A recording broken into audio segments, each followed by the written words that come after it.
Brought to you by Techno Camon 30 series.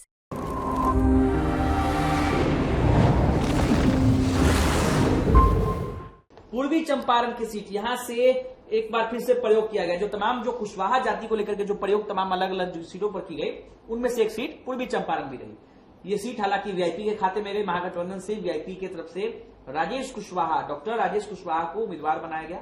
वही राधा मोहन सिंह जो है वो बीजेपी के उम्मीदवार है। क्या लग रहा है, मतलब राधा मोहन सिंह पिछले कई सालों से वहां से चुनाव जीत रहे हैं, राजेश कुशवाहा वहां पर चुनाव लड़ रहे हैं, पहले विधायक भी रह चुके हैं।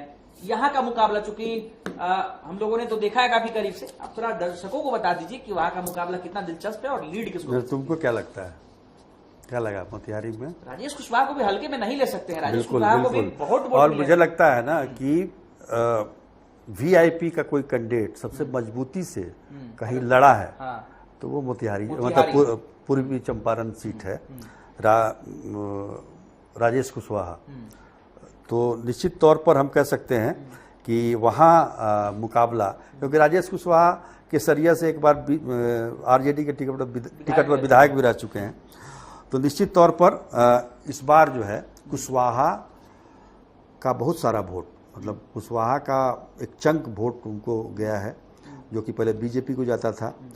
और यादव, मुसलमान, मल्लाह जाति भी बहुत है पूर्वी चंपारण में, तो उसका भी वोट गया है।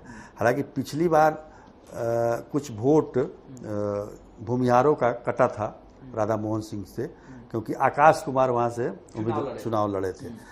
तो लेकिन इस बार क्या है कि राधा मोहन सिंह का आखिरी चुनाव है। हालांकि हंसोगे तुम, पिछले 2 बार से कह रहे हैं कि आखिरी चुनाव है, इस बार भी बोल रहे हैं कि आखिरी चुनाव है। अब देखिए आगे क्या होता है। वो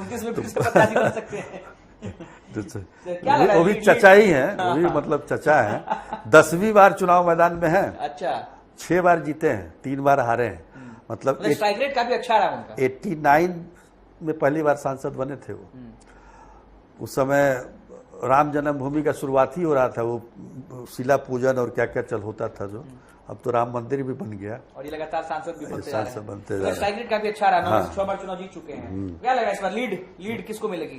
राधा मोहन सिंह। देखिए एक चीज हम लोग थोड़ा सा जिक्र कर दें कि सीतामढ़ी और शिवहर का भी हमने चर्चा नहीं की, करेंगे आगे इसके। हाँ, तो वहां से 2 जो वैश्य जाति के जो सांसद थे, उनका टिकट काट दिया गया इस बार बीजेपी की तरफ से, एनडीए की तरफ से। उसका प्रभाव जो है सीतामढ़ी शिवहर के अलावा मोतिहारी पर भी थोड़ा बहुत पड़ा है। वैश्य जाति का बहुत जो वोट मिला करता था, सटा वाला इलाका है, तो उसमें भी कमी आई है। तो 2,93,000 का इनका मार्जिन था पिछली बार।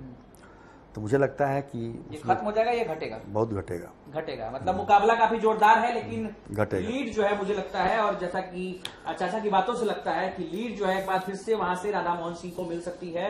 और पूर्वी चंपारण की सीट से बीजेपी जो है वो फिलहाल आगे दिख रही है। बिहार तक एग्जिट पोल में पूर्वी चंपारण की सीट जो है वो बीजेपी के खाते में जाती हुई दिख रही है।